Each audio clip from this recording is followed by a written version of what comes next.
안녕하십니까. 뉴스의 이면을 파헤쳐드리는 Y타임 정세 분석의 추구길입니다. 중국에 대한 반도체 공급을 옥죄면서 기술 굴기를 전방위로 압박하겠다는 미국의 의지가 점점 구체화하고 있습니다. 특히 미국 정부가 안보 위협을 이유로 해가지고 대중국 압박을 더욱 강화하고 있는 가운데 중국 최대 통신 장비 기업인 화웨이에 미국 기업들이 반도체를 비롯한 자국 기술, 부품 공급을 전면 차단하기로 했다는 점에서 주목을 끕니다. 블룸버그 통신은 미국 시간으로 지난 1월 31일 이 바이든 정부는 미국 공급업체와 화웨이 간의 관계를 전면 단절시키고 인텔, 퀄컴을 포함한 미국 공급업체가 화웨이에 어떤 제품도 제공하지 못하도록 결정했다. 이렇게 보도를 했습니다. 이에 따라 미국 상무부는 화웨이에 기술을 수출하는 일부 기업에 더는 수출 라이선스를 부여하지 않겠다고 통보를 했고, 이런 정책은 오는 5월 공식 통과될 것으로 알려졌습니다. 이뿐 아닙니다. 로이터 통신은 바이든 정부가 5G, 4G, 와이파이 6 및 와이파이 7, 인공지능, 그리고 고성능 컴퓨팅, 클라우드 아이템 등의 기술과 제품을 화웨이에 수출할 수 있는 라이선스 발급을 중단했다라고 보도를 했습니다. 그동안 선택적으로 허용되던 미국 장비 역시 모두 금지시킨 건데요.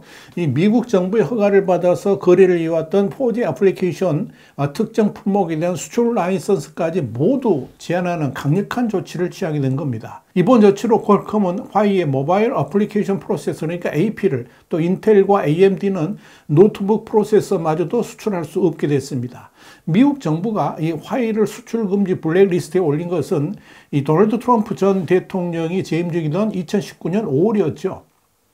당시 미국 정부는 중국 통신장교 출신인 런정페이가 설립했던 이 화웨이가 중국 정부와 밀접한 관련이 있고 미국 안보에 위협이 된다는 이유를 들었습니다. 이 조치에 따라서 5G 분야의 핵심 기술이 들어간 부품에 이 화웨이 공급이 전면 중단됐습니다. 또한 2020년 5월부터는 미국산 장비를 사용해서 부품을 만드는 외국 기업들에게도 허가를 받아야지 화웨이에 수출할 수 있도록 하는 이런 규제를 강화했습니다. 다만 5G와 관련되지 않은 품목에 대해서는 수출을 허용해 왔었는데 이 바이든 정부가 이제 이마저도 완전 봉쇄하겠다고 나선 겁니다.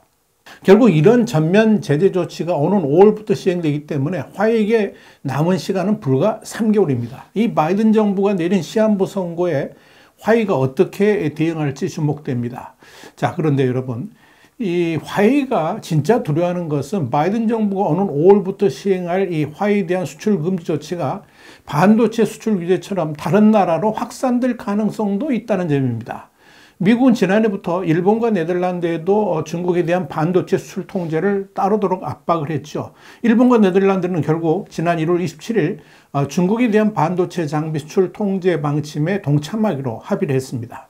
여기에 대해서 파이낸셜 타임스는 바이든 행정부는 이 트럼프 행정부 때보다도 중국에 더 강경한 입장을 취하고 있다 그러면서 첨단 기술 분야에서 그런 특성이 두드러지게 나타난다라고 평가를 했습니다. 문제는 이 중국을 향한 미국의 제재가 날이 갈수록 강화되고 있다는 점입니다. 사실 2022년은 미국 제재라는 전시 상태에서 제재 상시화 경영 시대로 전환하는 해였다 그러면 2023년은 미국 제재가 일상화되는 시대에 접어들었다라고 평가할 수가 있습니다. 이런 시기를 맞는 화웨이의 각오도 남달랐습니다. 화웨이의 시주진 순환 회장은 2023년 신년사에서 미국 제재에서 벗어나서 미래 생존의 토대를 마련해 나가자, 이런 화웨이의 새 경영 청사진을 내놨습니다. 그러나 시 회장의 이런 포부도 당장 큰 절벽을 만나게 된 겁니다. 글로벌 전자산업 체인의 분업이 매우 명확하죠. 이런 상황에서 미국에 의한 제재의 범위가 더 넓어지면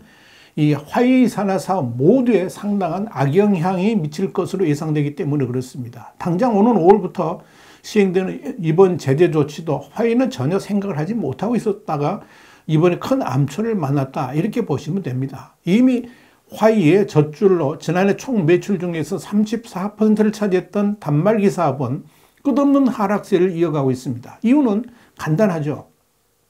이 화웨이 스마트폰이 이 핵심 칩 공급 제한 때문에 5G가 아닌 4G로만 출시되기 때문에 그렇습니다. 그런데 이제 그 4G 칩마저도 제대로 공급을 받지 못하게 되면 이제는 중저가 모델로만 구색을 맞출 수밖에 없을 겁니다. 그런데 그 시장은 이미 비보가 차지를 하고 있어서 힘겨운 경쟁을 해야만 합니다. 여기에 스마트폰에 탑재되는 대부분의 와이파이 6 칩도 미국산이어서 당연히 규제를 받을 겁니다. 그리고 무선 통신에 필수적인 RF 프론트엔드 칩 역시 미국 제품을 써왔는데 아마 수입길이 막히게 될 겁니다. 그렇다고 자국산 대체도 어렵습니다. 집적도에 큰 차이가 있기 때문에 그런 거죠. 더더욱 우려되는 것은 세계에서 가장 앞서 있다는 평가를 받고 있는 5G 통신 장비 그리고 5G 기술 역시 위태롭다는 점입니다.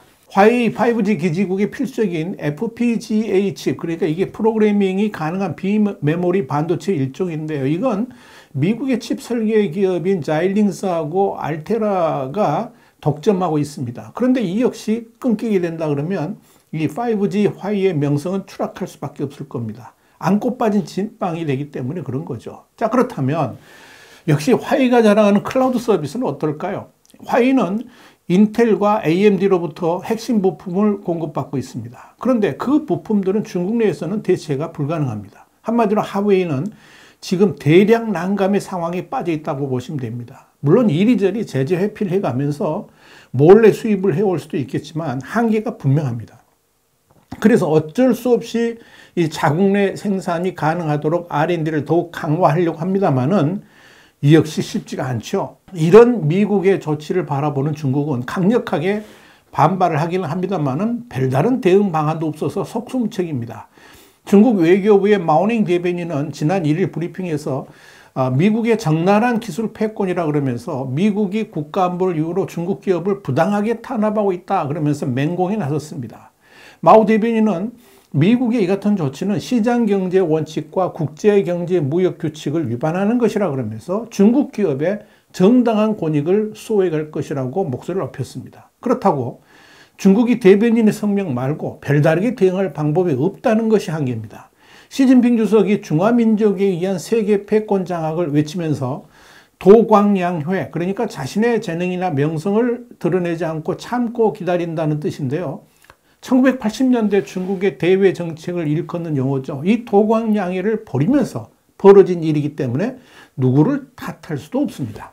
미국은 국가안보상의 이유로 화웨이를 제재한다는 입장이기 때문에 역시 뭐라 할 말도 없습니다. 미국 입장에서는 화웨이가 각국 통신망의 백도어, 그러니까 인증을 받지 않고 망에 침투할 수 있는 수단을 말하는 건데 이 백도어를 심어서 기밀 정보를 빼내고 있다고 보고 있습니다. 그러니까 화웨이가 또 그렇죠. 이 겉으로는 민간 기업인데 실상은 중국 정보기관의 역할을 하고 있다고 보고 있기 때문에 미국의 제재 포기를 강요할 수도 없습니다. 결국 수세에 몰린 중국은 엉뚱하게도 태양광 수출 규제로 맞서고 있습니다만은 이 웃기는 일이죠.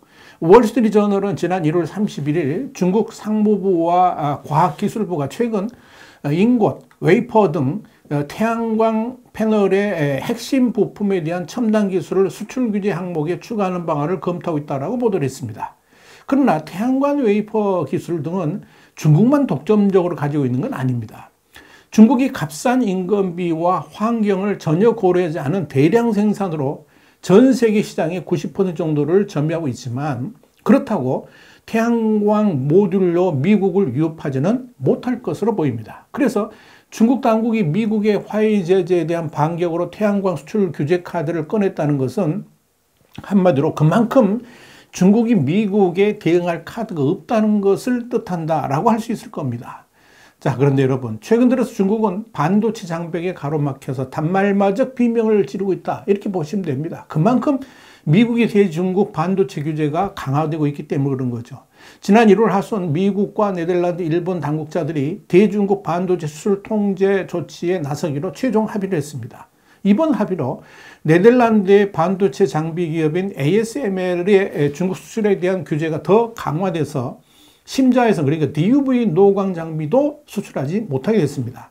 ASML은 2019년부터 네덜란드 정부의 불호로 자사가 세계에서 유일하게 생산하는 최첨단 극좌외선, 그러니까 EUV 노광 장비는 중국에 수출하지 못하고 있었지만 9세대 장비였던 DUV 노광 장비는 수출하고 있었습니다. 물론 DUV 노광 장비는 EUV 같은 최첨단 기술은 아니지만 자동차라든지 스마트폰, PC, 로봇 등에 들어가는 반도체를 만드는데 사용되는 보편적인 기술입니다. 그런데 이마저도 이번에 이제 대중 수출 중단을 하기에 이른 겁니다.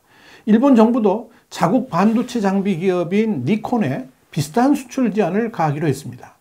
중국은 그동안에 반도체와 관련된 대중 수출 규제를 막기 위해서 외교적으로 부단히 노력을 해왔지만 모두 고배를 마셨다. 이렇게 블룸버그가 지난 3일 보도를 했습니다.